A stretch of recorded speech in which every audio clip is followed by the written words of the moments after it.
안녕하세요. 예수비전 성결교회 안희한 목사입니다. 코로나19 방역 4단계로 올라갔죠. 교회 예배 전면 금지 시켰습니다. 비대면만 허용한다. 아니 자기들이 뭔데 허용하고 말고 자식으로 합니까? 근데 또다시 교회가 타겟입니다.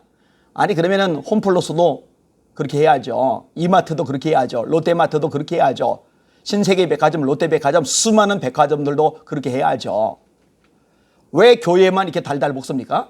그리고 솔직히 말해서 책임을 왜 자영업자들이나 아니면 교회들이나 아니면 국민들에게 떠넘깁니까?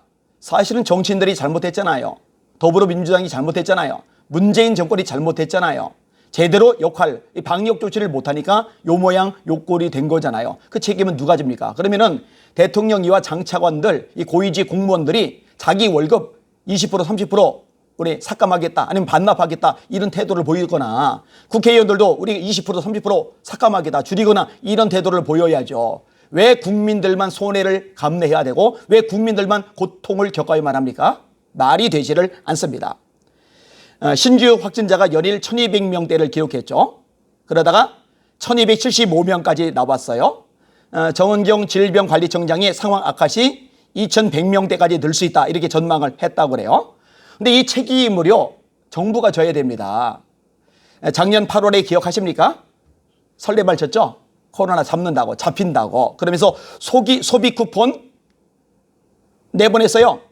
마음껏 사 먹어라 돌아다녀라 그래서 경제 활성화시켜라. 그러고 나서 얼마 안 지나서 2차 대유행이 왔습니다. 이거는 정부가 책임을 져야 될 일입니다. 그죠? 문재인 대통령이 터널에 꿀치 모인다 이런 식의 말을 하면서 국민들 정서를 완화시키는 역할을 했잖아요. 그런데 한 번도 사과를 안 해요. 책임을 지지 않습니다. 자, 확진자가 좀 줄어드니까요. 또 그랬죠. 11월에 방역 조치를 완화했어요. 작년 11월에. 그리고 12월에 3차 대유행이 왔었습니다. 이거 누가 책임져야 돼요? 정권이 책임져야죠. 확진자 수가 줄어드니까 지난달에 소비 활성화 대책, 새로운 거리두기 개편안 이거 내놨습니다. 누가 내놨어요? 문재인 정권이 내놨잖아요. 그리고 확진자 폭발합니다. 그리고 바로 얼마 전에 무슨 일이 있었어요? 민노총이 8천여 명 모여서 데모를 했죠. 강력하게 진압하겠다 어쩌고 저쩌고 해놓고 안 하죠. 아니 작년에 8월 달에 광화문에 모인 애국 국민들 얼마나 달달 볶았습니까? 기지국 동원해가지고 휴대폰 위치 추적해가지고 얼마나 달달달달 볶았습니까? 그때 광화문 집회에 참석했던 사람들 중에 상당수를 제가 만나봤거든요. 그들이 울었어요. 참 많이 울었어요. 무서웠답니다. 드랩에 바들바들 떨었답니다. 얼마나 생지옥이었는지 모른답니다. 이번에 위치 추적했습니까? 안 하죠? 코로나 확진자가 0명이었다.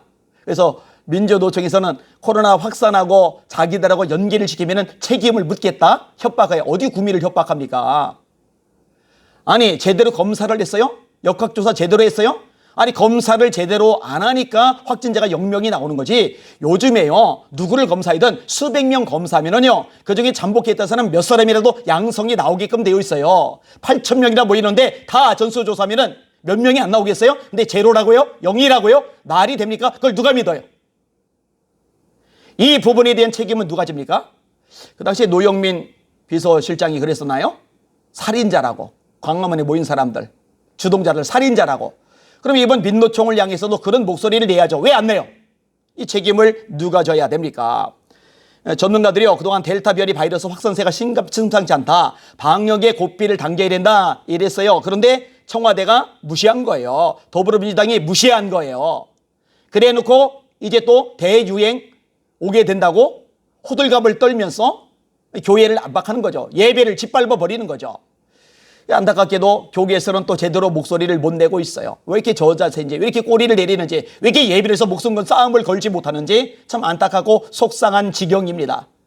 또 교인들은 이번에 기회 만났다고 다시 예배 안 드리면서 온라인 예배 드리겠죠. 그러면서 또 홈플러스, 이마트, 코스트코, 백화점 돌아다니겠죠. 시장 돌아다니겠죠. 버스 전설 다 타겠죠. 주님이 얼마나 탄식을 하실까. 속이 타 들어가실 것 같아요. 그 주님 마음 생각하면 속이 타 들어가요. 아까 몇몇 분들하고 통화를 했어요. 통화를 하면서 계속 그래서 나 화가 나 죽겠다. 정말 미치겠다. 속이 막 뒤집어진다. 막 어떻게 해야 할지를 모르겠다. 여러분 안 그렇습니까? 여러분들 아무렇지 않아요? 너무너무 안타깝고 속이 상합니다. 이거 도대체 어떻게 책임을 물게 해야 될까? 어찌 보면은요, 8월 15일 날 또 대규모로 반대 집회가 열릴까 봐 이거 차단하려고 미리 꼼수를 부리는 거 아닌가? 이런 생각도 들어요. 아마 아주 틀렸다고 말하기는 어려울 겁니다.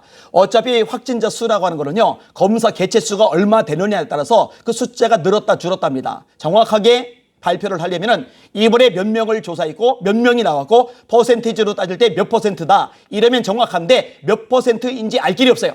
그러니까 검사 받는 숫자가 엄청나게 많아지면 확진자 수는 늘어나게 되고, 그리고 몇 명 중에 몇 명인지 발표 안 하면은 단순하게 숫자적으로만 확진자 수가 늘어나기 때문에 이걸 가지고 통제하는 것이 가능하거든요. 근데 이런 통제 이미 길들여져 있는 대한민국 국민들이기 때문에 입도 뻥긋 못하고 그냥 고스란히 당하는 거예요. 6시 넘으면 이제 또 3명 이상 못 모인다? 2명까지만 모일 수 있다? 이제 국민들 삶도 퍽퍽해지고 식당도 이제 깝깝해지는 거예요. 도대체 언제까지 이렇게 가야 될까? 지금 어떤 나라들은 이제 코로나 이거 완전히 없애기 어려우니까 더불어 산다. 마치 독감, 감기와 마찬가지로 살듯이 조심하되 방역을 철저하게 지키되 그냥 너무 통제하지 않고 더불어 살자. 이런 분위기로 가고 또 이렇게 해달라고 국민들이 목소리를 높이고 강력하게 시위 데모를 벌이고 있다고 하는데, 우리나라 국민들은 진짜 너무 순한 양이 되어버린 것 같아요. 가슴이 아프고 속상합니다. 정신 좀 똑바로 차리고 국민들이 목소리를 냈으면 좋겠어요. 너무 순한 양처럼 말 잘 듣고, 특히 교회가 목사님들이 너무 순한 양처럼 꼬리만 내리고 살살살살 기니까 우습게 여기고 마음대로 조종하고 통제하는 것 아니겠습니까? 좀 단체로 들고 일어났으면 좋겠습니다. 제가 아까도 보고 앞장서 주세요. 그럼 저도 우리 교인들 데리고 나갈게요. 동참할게요. 그 얘기를 했어요. 이런 마음까지 있어요. 모르겠어요. 어떤 분들은 그럼 안 목사님 당신이 먼저 앞장서죠. 이럴지도 모르겠는데 기회가 된다면 그럴 마음도 있어요. 도대체가 견딜 수 없고 속이 상해가지고 어쩌질 못하겠으니까요. 이 대한민국 정상 아닙니다. 위기입니다. 이 위기인 대한민국을 바로잡기 위해서 여러분들 열심히 힘을 내서 기도를 해주시고 목소리 내주시고 주변에 알려주시고 아직도 미문 가운데 빠지는 사람들 그 눈을 뜨도록 정확한 정보 팩트들로 전달해 주셨으면 좋겠습니다. 하여튼 조만간 큰 일이 일어나지 않을까, 엄청난 들불처럼 대단한 일들이 발생하지 않을까 이런 생각도 좀 들고 있는 상황입니다. 우리의 유일한 소망이신 하나님 바라보시고 열심히 싸우고 전진하고 기도하는 저와 여러분들 되기를 원합니다. 주님의 이름으로 승리합시다. 이제 너무 이제 마음이 상하고 그러니까 그래요. 웃는 것도 힘들어지게 생기는 것 같아요. 그래도 웃어야죠. 하나님 바라보고 우리 힘냅시다. 끝까지 힘냅시다. 할렐루야.